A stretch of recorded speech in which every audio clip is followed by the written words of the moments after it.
Welcome to the Ash Cloud. I'm Ash Sweeting. The 350 million hectares of global irrigation consumes 3 to 4 Mississippi's worth of fresh water every day. Irrigation water use is increasing, especially across the global south, exacerbating the challenge of how we produce more food with less water. Today we are joined by Bruce Lankford, who has been working on water and irrigation policy across the developed and developing worlds for over 30 years. Bruce, thank you very much for joining me today. Thank you very much, Ash. Great to be here. You recently said that irrigation is colonising water. Can you tell us what you mean by that and how you came to that conclusion? Yeah, that's in a blog that I recently posted up. Irrigation is colonizing fresh water and is being colonized as well. I suppose the idea behind it was to draw quite a stark attention to the idea that irrigation consumes most of fresh water, particularly in the global south, and that this is going to keep on going up in terms of its proportion of fresh water consumed. And that we're really struggling to sort of put the genie back in the bottle and to kind of reduce the amount of water going into irrigation and then being consumed by irrigation. And I guess the word colonizing or colonized is the word of the moment. You know, maybe a couple of years ago, I would have used the word grabbing because we're all talking about land grabs and water grabs. But so that's why I phrased it using that quite sort of contentious word, which is colonizing. It's really just an idea that water into irrigation is growing as a fraction of freshwater use. How much, for the people who aren't familiar with these numbers, how much water is irrigation using globally or in any particular areas? Well, I think it's, I did the calculation. It's actually on the top of my LinkedIn profile, which is 5 to 7 cubic kilometers per day is consumed by irrigation. And that is unimaginably large amount of water. I did do the calculation for how many Mississippis that was. I think it's about 3 or 4 Mississippis. I forget. I may be wrong on that. But it is a huge amount of water every day. And going back to those gatekeepers in Afghanistan and elsewhere, it's incredible to think that a humble gatekeeper across the world is managing more water than, is found across many rivers. So yeah, it's a staggering amount of water.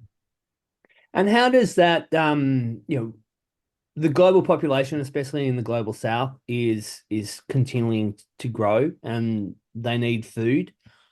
So there needs to be mechanisms to provide that food. So do you just want to go through that nexus of how we ensure there's enough water to grow food, but also how we make sure that there's enough water full stop for both our own domestic and health needs, but also to ensure that the planet's, livable? Yeah. Well, that is the million-dollar question, which is how do we produce the same or more food, given that the world population is still growing, and consume less water in growing that food? And that has to happen principally within the irrigation world, but also in rain-fed agriculture. We need to be more productive, get high yields for the same amount of rain. And the research on that, I think, although the call for that, the research on that, how to deliver that, I think is still an open question. It's an open book. And it's actually the subject of quite a tense debate. Some people believe that the only way to grow more food is to transpire more water, evapotranspire more water, and that means using more water. I don't belong to that school of thought. I believe that you can be more efficient with your irrigation systems and at the farm level and at the catchment scale, use less water. But there are very few people who agree with me on that. And interesting that you mentioned the global south population going up. That's really the killer, the kicker, as it were, because what's happening is it's populations in rice consuming countries that are still rising. and rice is the daily staple. So you can tot up the populations of the 10 most populous nations, sorry, the populations of the 10 most populous nations in the world, and you get to about half the world's population. So I'll just name a few: Bangladesh, India, China, Indonesia, Malaysia, Nigeria, for example. And it's providing those carbohydrates under irrigated conditions that's really the scary thing, because it's very difficult to switch rice out of water. Um, and, and when we look at technologies to improve water efficiency, they often apply best to row crops like onions or citrus trees, where you can use drip irrigation. It's very difficult to use microjet or drip irrigation in what I call field crops like rice or wheat or maize. And so that's the real puzzle that we haven't yet solved, which is how do we use less water consumptively and produce more food?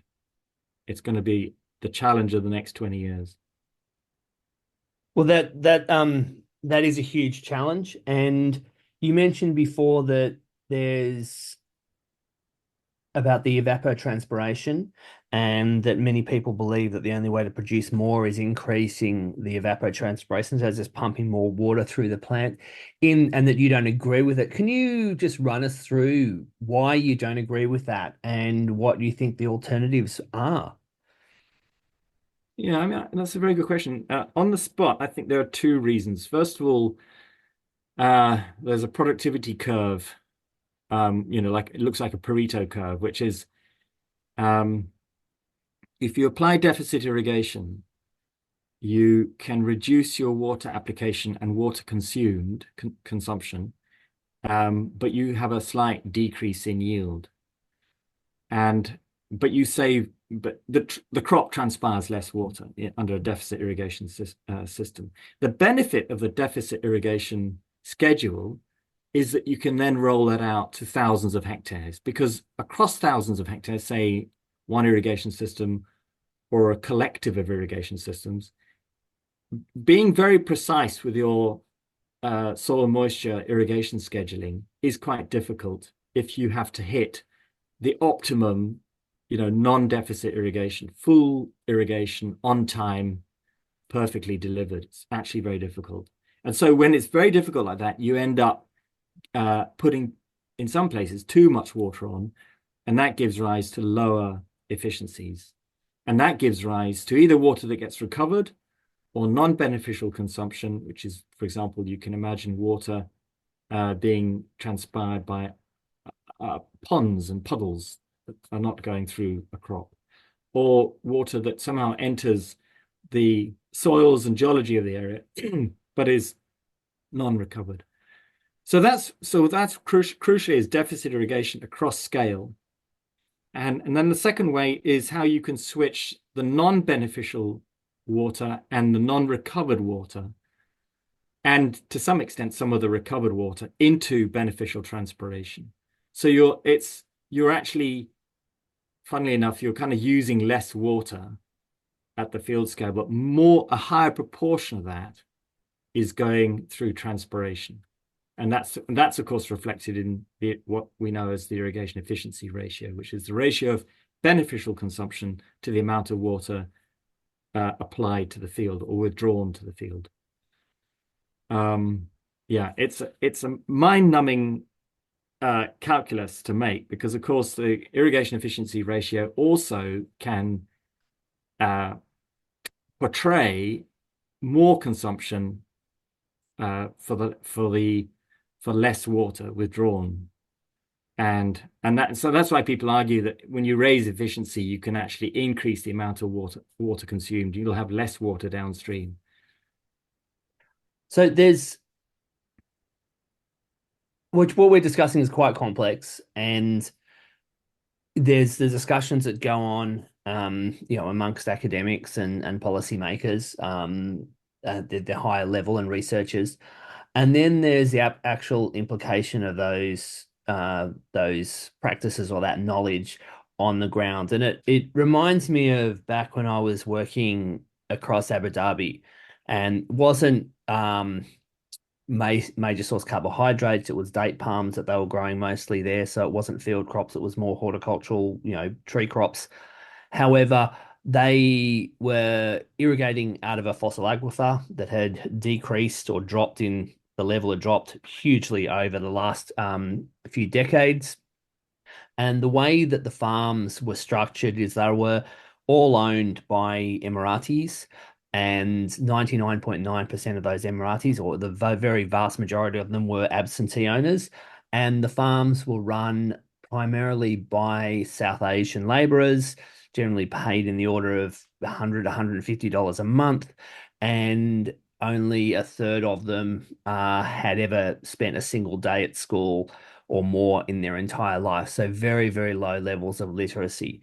And frequently, because these people were responsible, they didn't know what they were doing, and they just did what they were told, that they would just frequently turn the pumps on and irrigate the date palms 24/7. And there's a huge, obviously, loss of water there.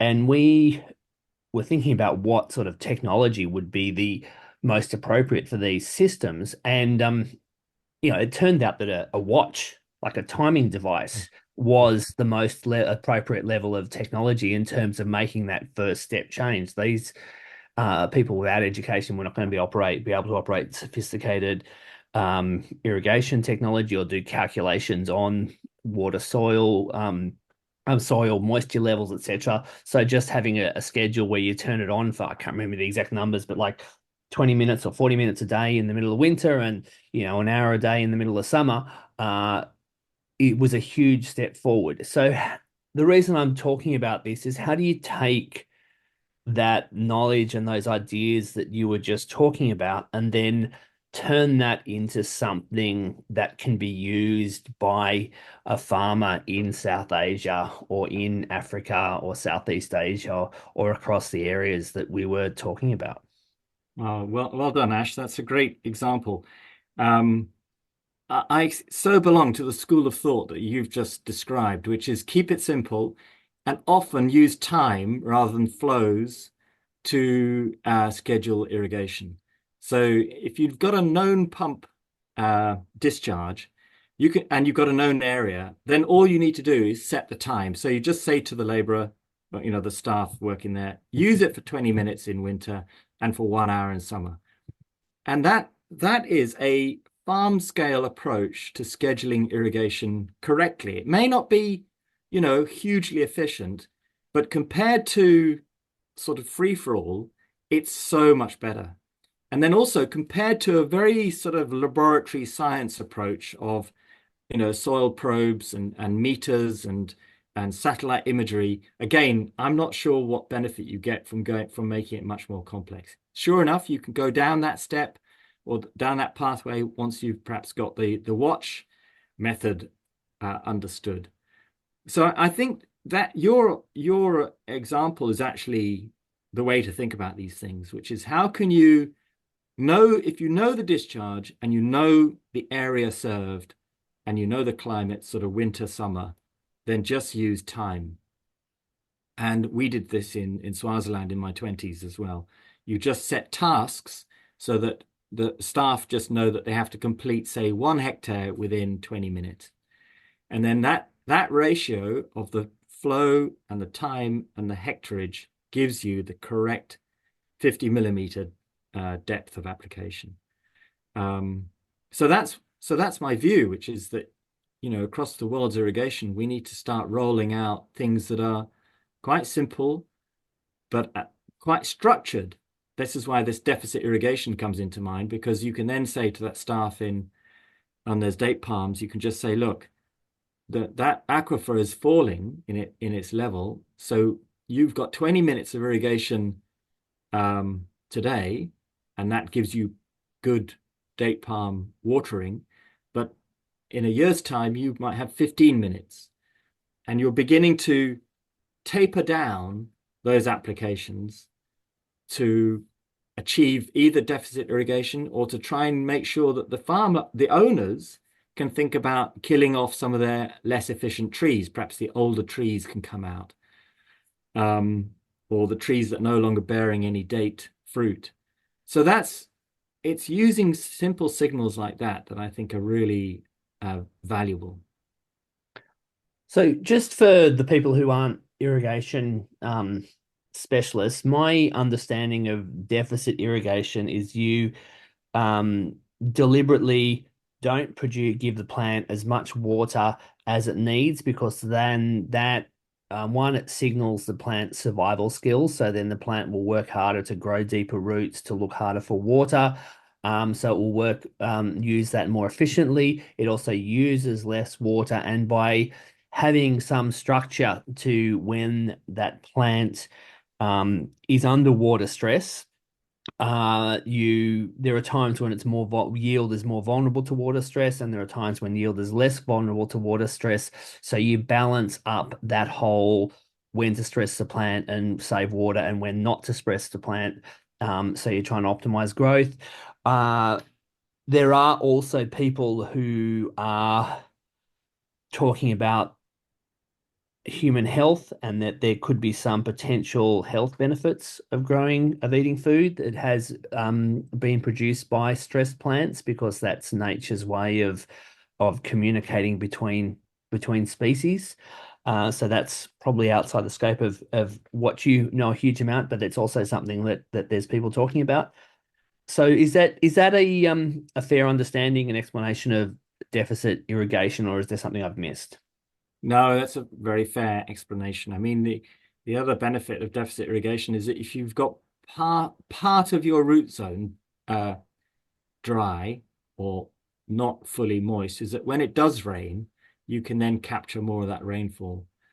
Whereas if you're constantly irrigating and then it rains, that rain is likely to run off, not penetrate the soil, and then it'll likely to run off. And so deficit irrigation either comes through scheduling, so you can irrigate, say, once every 7 days instead of once every 5 days, or you can apply less, so 50 millimeters instead of 70 millimeters, or you can do partial root zone wetting and drying and, alternate row irrigation. So all kinds of ways of making sure that you're not doing full irrigation. And then just to correct, or just to add one more thing, which is if you do save water, that's the saving at the field scale. So, at the field scale last year, instead of applying 10,000 cubic meters of water, you applied 8,000 cubic meters of water, but you got so you're saving 20% water at the field scale, but you got a 10% yield drop off. So it's kind of optimizing that. But the crucial thing is then what happens at the farm scale with that, with those 2,000 cubic meters of water.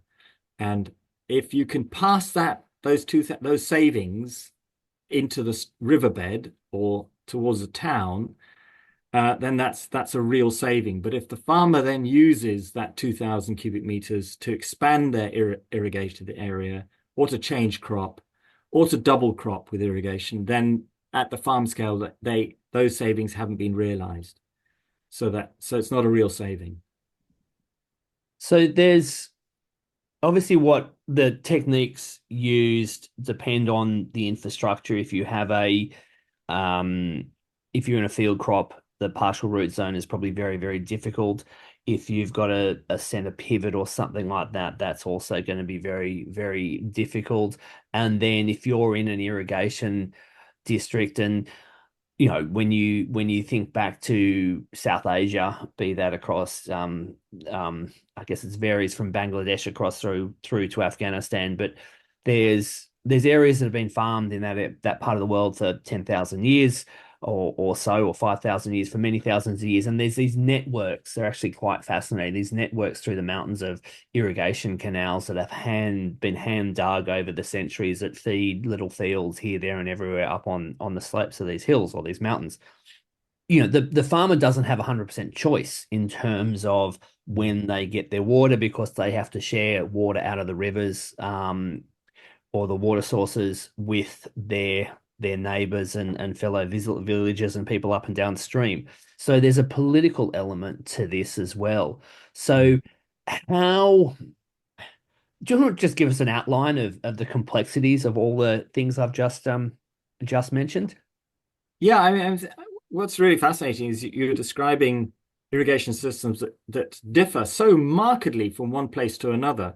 I mean, I was in Kyrgyzstan, and you can sort of see these landscape channels traversing the hillsides, following the contour, and they'll go for miles, and you think, well, good Lord, that seems rather inefficient. But actually, it's in a very moist environment where the rainfall evapotranspiration balance is quite benign. So, and it's serving other functions. It's watering cattle. It's irrigating pasture.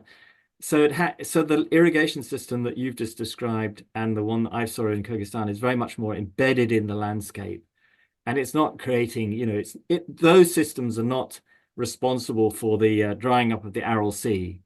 And I'm very careful to talk about the Aral Sea because I've only worked in Kyrgyzstan. Whereas the old Soviet structured irrigation systems that abstract water out of a river and then will go and irrigate 3,000 hectares and irrigate cotton, or what else were they irrigating? Possibly other field crops or potatoes. I'm not too sure.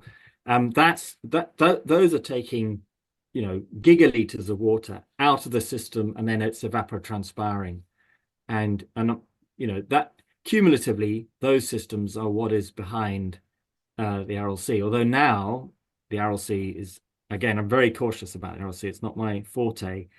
Now, of course, there's all other kinds of climate change effects occurring and economic development that have occurred in the basin, so it's not just irrigation, I suspect. But yeah, so I think what's really fascinating is complexity of irrigation is really, for me, a real feature. And I feel too many people don't see it in a complex way. And that's partly was in that blog to do with irrigation colonizing fresh water. If we don't capture that complexity and measure up to it, then we'll never really devise policies that are place-based, tailored, carefully thought out, worked through with farmers. That's the most important thing. And we'll have a blueprint approach, and that blueprint approach will allow, these very complex irrigation systems to escape our forms of trying to make them improve, our initiatives, our interventions, because our interventions will be relatively bland. They might look good on paper, but they won't address particular systems that differ in a couple of kilometers, they'll differ. Yeah. So, very, very important points there, and the whole Aral Sea and what has happened to that is, something that we shouldn't forget or turn a blind eye to, because that shows what can happen. And on that note, there's a significant part of the Aral Sea is filled by the Amudarya coming out of the Hindu Kush and the Pamirs, and in some ways the Uzbekistan and Turkmenistan and those former Soviet republics have managed to get away with over draining the Amudarya, because Afghanistan has been at war for the last 40 years and hasn't had really any infrastructure development. But the Taliban are now looking at building a significant irrigation trench out of the Amudarya, which will then cut off water supply potentially to downstream to Uzbekistan and to Turkmenistan, which could lead to an undermining of whatever fragile political harmony is currently in that region. So, and once again, any conflict that derives along these lines would actually be based on water, which I think it was alluded to a bit earlier but throughout the last 40 years in Afghanistan, a lot of the underlying tensions within villages and within communities has been fights over water, and that's always been a huge barrier to actually getting peace in the country. Yeah, no, I agree. I mean, I've not worked in Afghanistan, so I would be very careful to talk about that situation. That's the one thing I am very careful to do, is to talk about irrigation in places that I've never been to, because if you think irrigation is very unique from place to place, then it's very difficult to comment on a place that you've not been to. So, in terms of places where you have worked, that you could just highlight some of those differences, and maybe if there's something that's maybe an aquifer fed system that you've worked in, or a river or a glacial fed system or a monsoon fed system, just to sort of highlight some of those nuances and differences. Yeah, I suppose for me, the greatest difference in irrigation systems was between the lower Indus in Pakistan, 4 million hectares of a sort of rice, wheat, sugarcane mix, compared to my first 5 years of my career, which was on a highly structured monocropped sugarcane estate in southern Africa. And I mean, I learned a lot, but it was difficult to get my head around the number of differences. The applications were considerable, so huge amounts of water were being sent down the canals into the lower onto the right bank, and sugarcane was being irrigated as if it was rice, because I think you alluded to this as well. If you've got fields of sugarcane right next to rice, it's very difficult to control the water in one field that should be ridge and furrow, in other words, the sugarcane, and the other field is a sort of flooded basin. In the end, the sugarcane gets flooded just as much as the rice does. And so they were getting 40 tons per hectare, whereas in Swaziland, we were getting, 100 tons plus per hectare, simply through water control.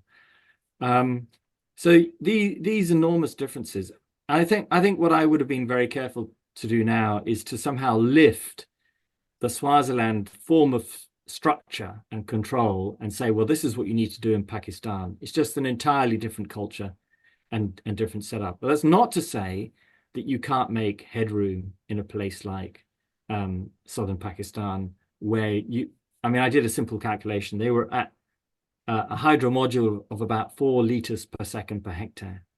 That's the water duty.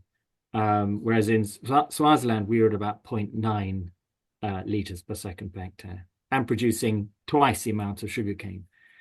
So this idea that somehow, oh, well, we've got to transpire more water, which would take your zero point 0.9 liters per second per hectare up to, say, 1.0 liters per second per hectare in order to produce more food.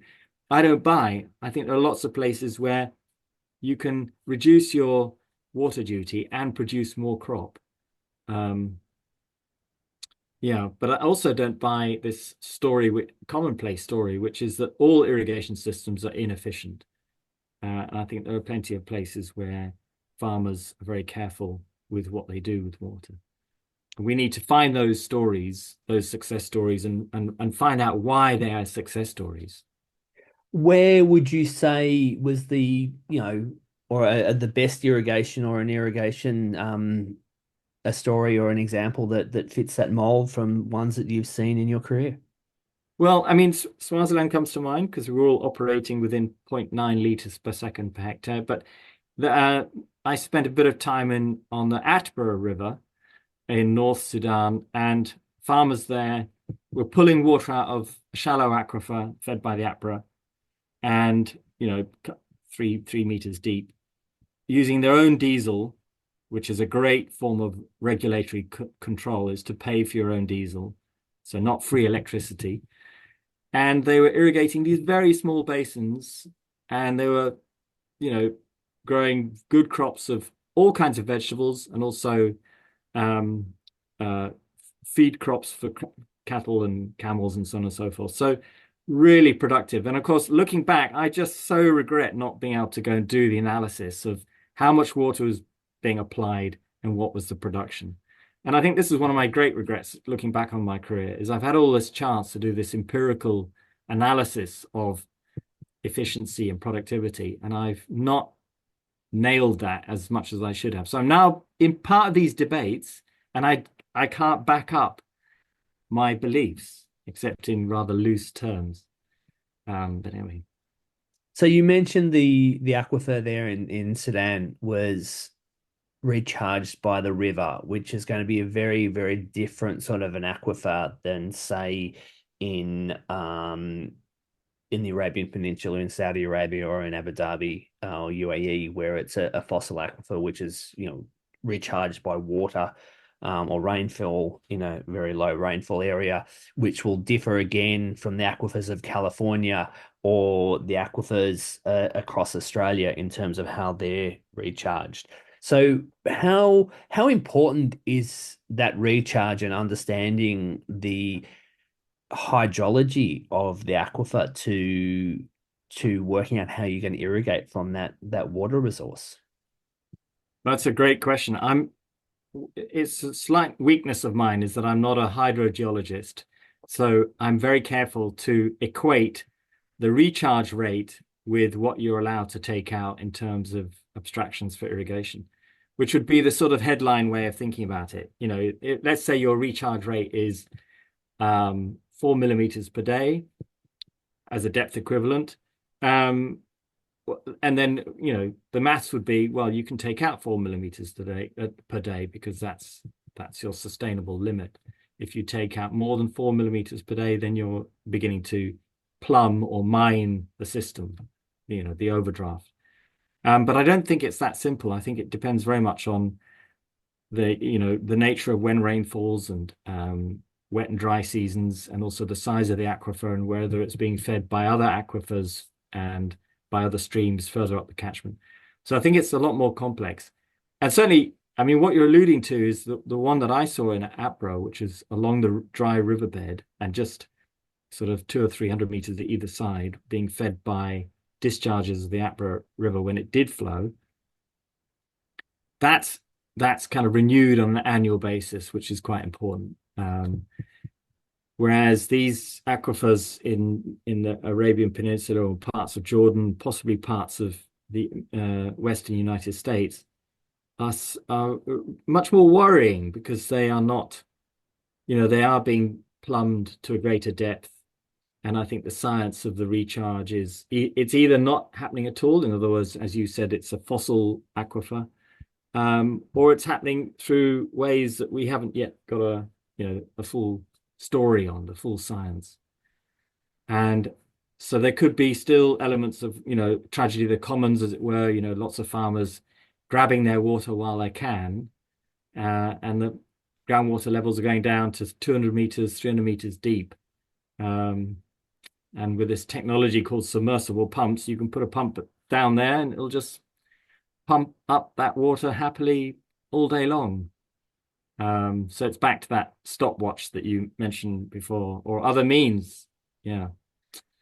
And I'm opening a bit of a can of worms, I guess, in this because it's not something I have huge knowledge of, but in terms of the details, but the actual vegetation cover on the catchment area is going to be very important in terms of what that water infiltration rate is. And if you have this once again, it comes back to a story from Afghanistan where I was actually on a very small plane sitting next to a USDA guy who was telling me about his work there, and the deforestation was stopping water infiltration across those mountain catchment areas, and that was silting up rivers and leading to much more runoff. And so you're getting this situation where you had much larger floods, bigger floods, carried away much more soil, and you're also undermining the aquifer because that water was basically racing down rivers, causing floods rather than recharging the aquifer. So how that vegetation cover on the aquifer, above the aquifer or the catchment area is maintained is also going to be a piece of that puzzle. Yeah, I couldn't agree more.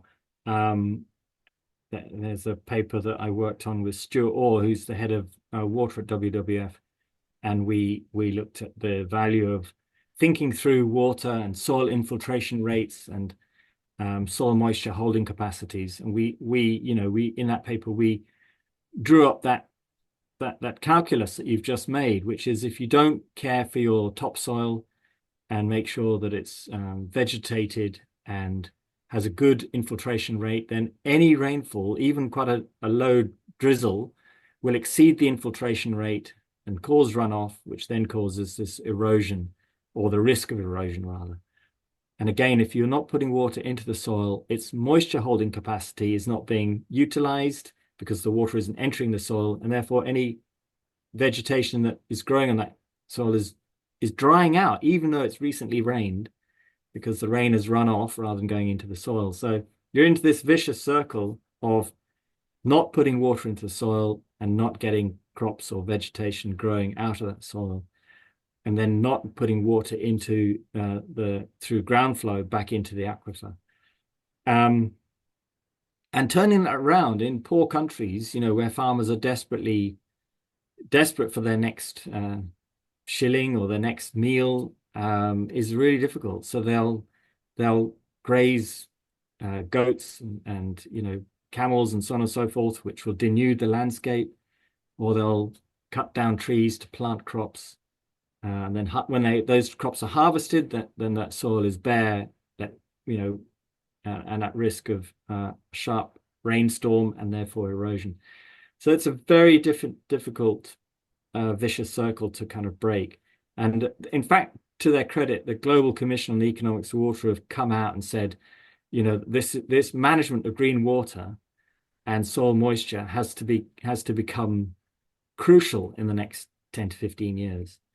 I do differ with them on some interpretations, but it is a very important part of the equation.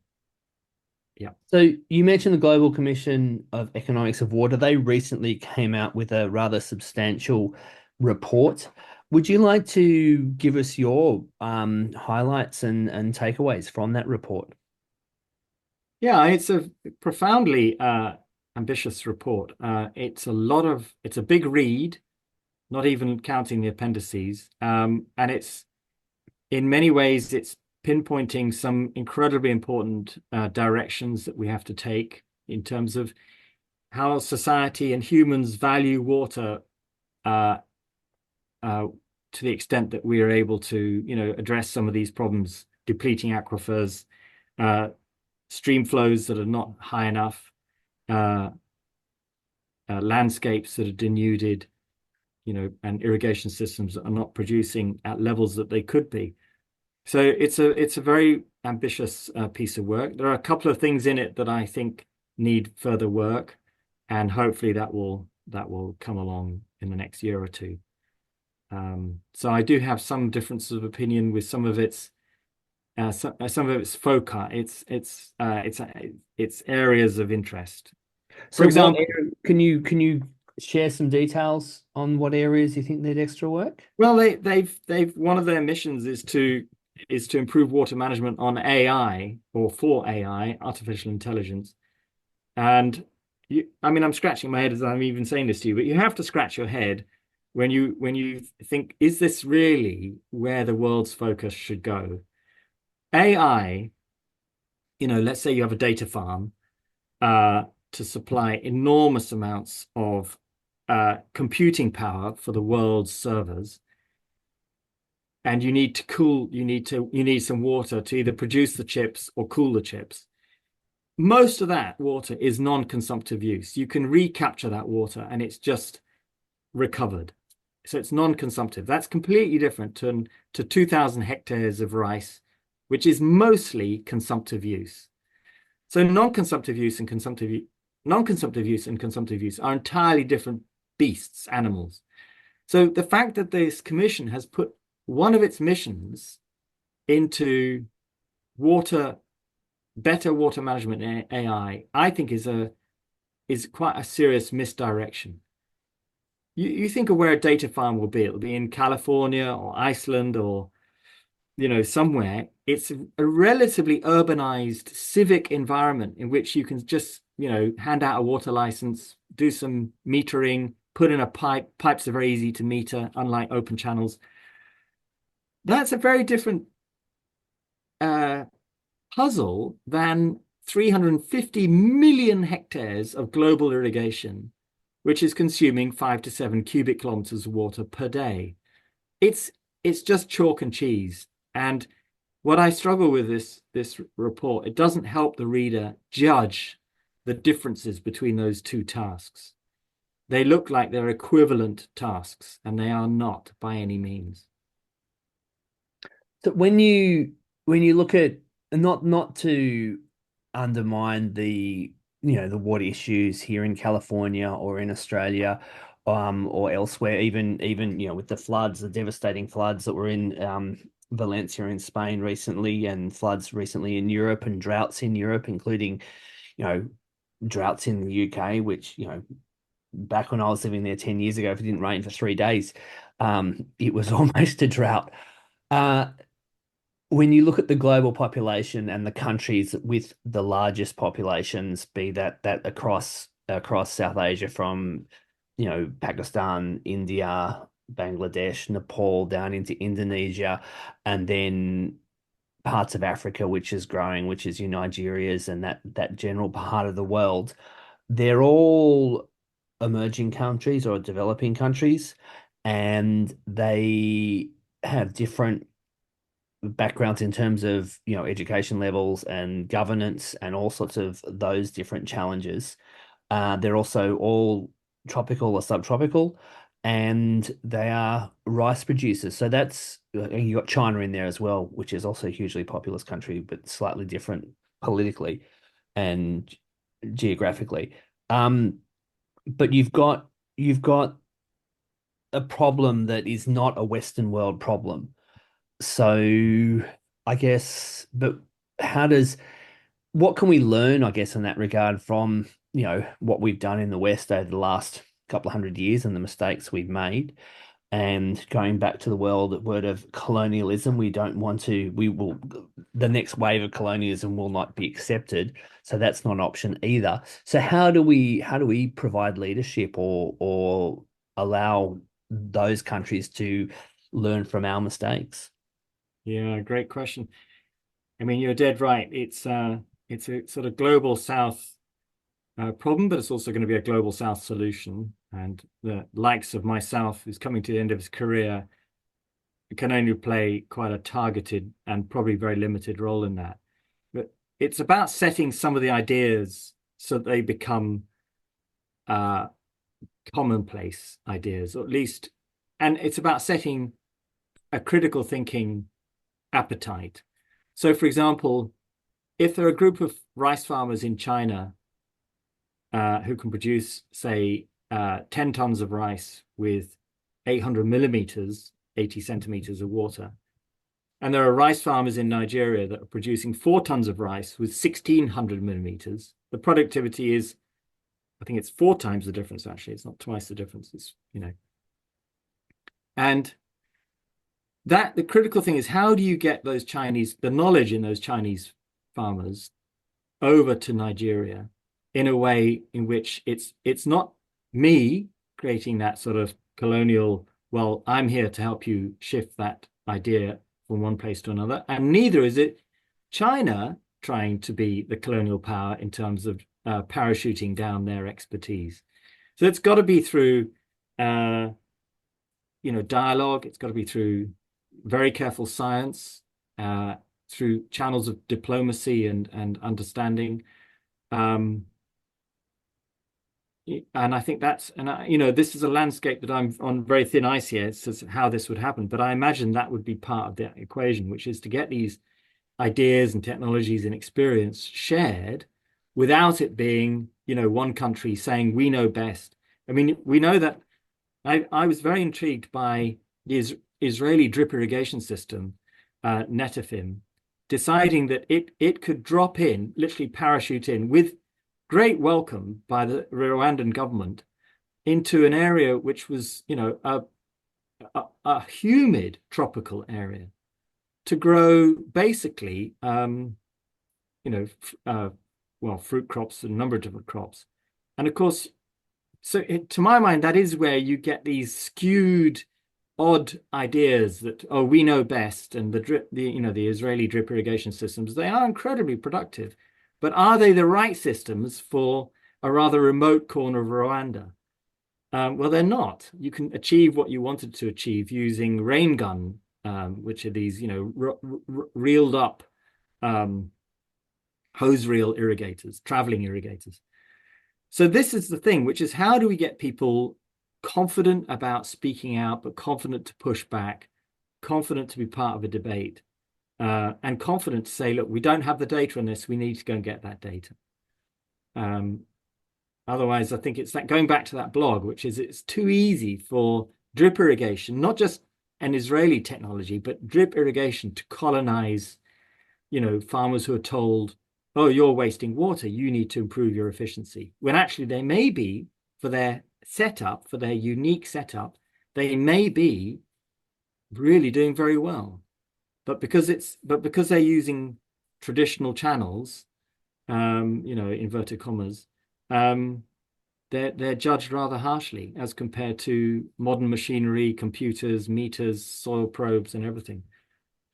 So, yeah, And there's the frequently there's financing or loans or some sort of economics comes with much of this uh, aid, um, you know, and that's the West is as guilty as the Chinese as everyone else in this space. There's a almost like a Cold War for influence through those channels across Africa and elsewhere, and that further muddies the waters, so to speak.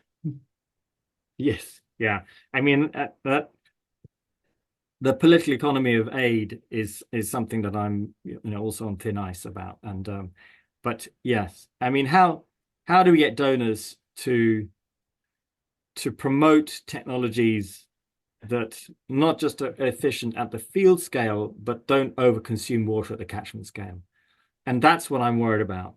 And there are plenty of donor initiatives that I think still can't see the difference between the field scale and the catchment scale. So they promote, smart technologies that will enable farmers, like solar power for pumps, will enable farmers just to carry on pumping water.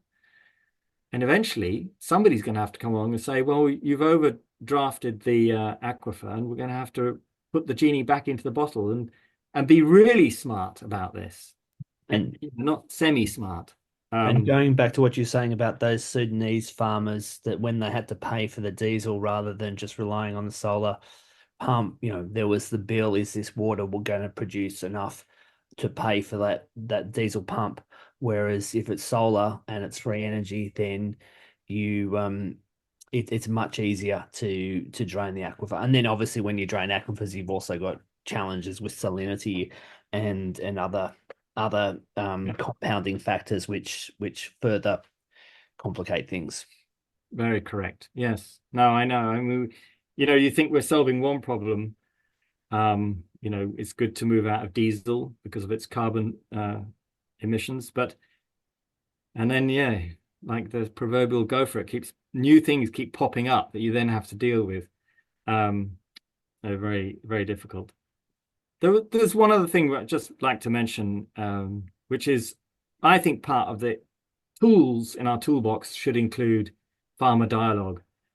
And we talked before we started recording about games and using certain types of games to get farmers to agree about a complex system.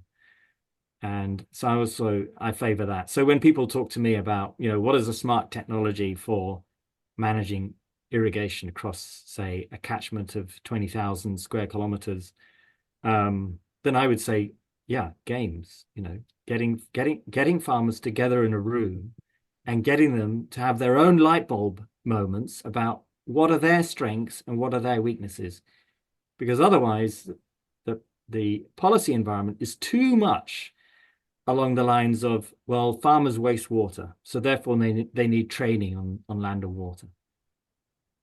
And by using deliberative tools such as games, and there are other things as well, you can have a much more honest conversation about what do the farmers already know, and therefore what are the gaps that they could help on.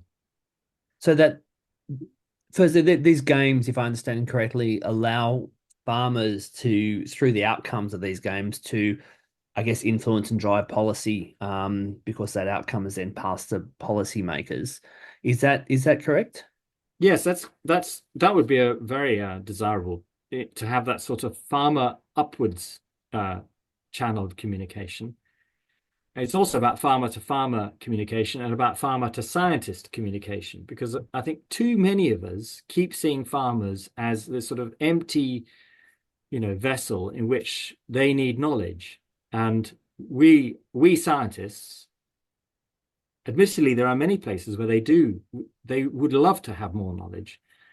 You know, going back to your stopwatch idea in United Arab Emirates, I think it was, that those simple things, those simple realizations are probably came out of a conversation rather than, you know, a watch seller wanting to go and sell watches for the sake of selling watches. Um, so it's that sort of deliberative walking the fields, figuring things out. Somebody says, "Hey, what, you know, my friend over there, he uses just a simple watch," and everybody goes, "Oh, wow, let's go and think about that."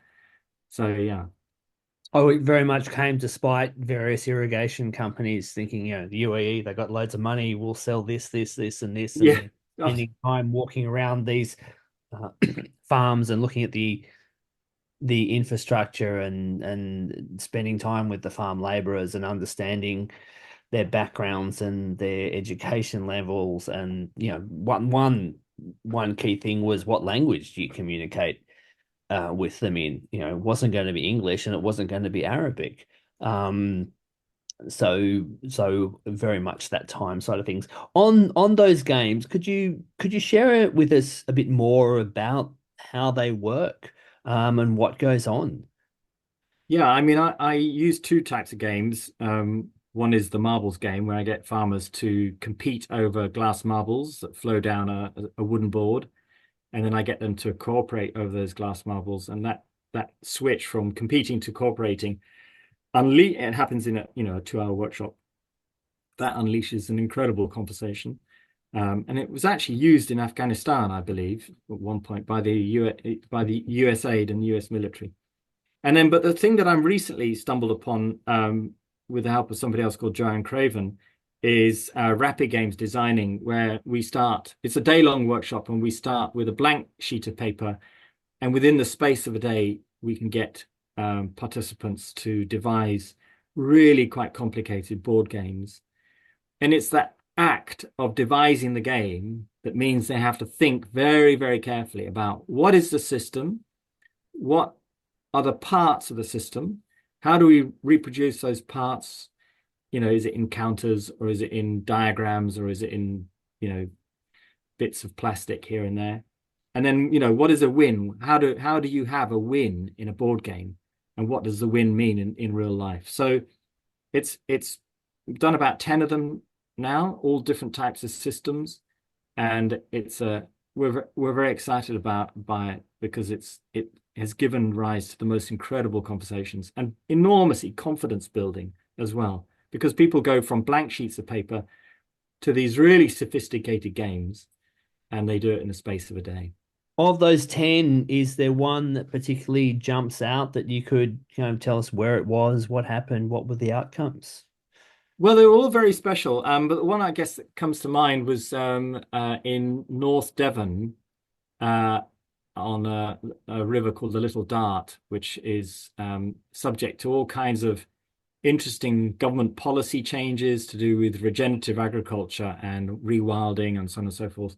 And the river itself, although if you came from the Murray-Darling or any semi-arid part of the world, you'd say this river is in incredible health. It flows all year round. There's green fields everywhere. But, look more closely, and there's all kinds of problems with siltation and runoff and erosion and so on and so forth. So, yeah, we had this amazing workshop, and it was just fabulous. People were so creative and so enthusiastic. We had one table, and their game was to be the slowest droplet of water that made it from the high catchment down to the mouth of the dart. And so the win was to be a slow drop of water, not a fast drop of water. And you lost the game if you moved quickly down to the mouth of the dart. So it's so inventive, so creative. That's fascinating, because obviously if the water is in the ecosystem, the droplet of water is in the ecosystem for longer, it has the ability to do more things, whether that's feeding a plant or feeding an animal and then drinking from the stream and then being carried another few miles upstream and being urinated back out and recycling through it, or feeding a worm or part of the microbiome in the soil, or any of those sorts of things. 100%. So true. You've nailed it. Yeah. Bruce, it's been an absolute pleasure speaking to you. And before we go, is there anything else that you'd like to add that we haven't already discussed? No, I also greatly enjoyed this, and really, yeah, there are not many people I can have your knowledge of irrigation is was much greater than I expected, and I've really enjoyed that. Thank you, Ash. Yeah, Bruce, thank you very much. great. Thank you very much. All the best. Thank you for listening to The Ash Cloud with me, Ash Sweeting, in conversation with Bruce Lankford. Please subscribe to The Ash Cloud if you've enjoyed this discussion, where I will continue to discuss food sustainability with guests who bring a deep understanding of the environmental, political and cultural challenges facing our societies and creative ideas on how to address them.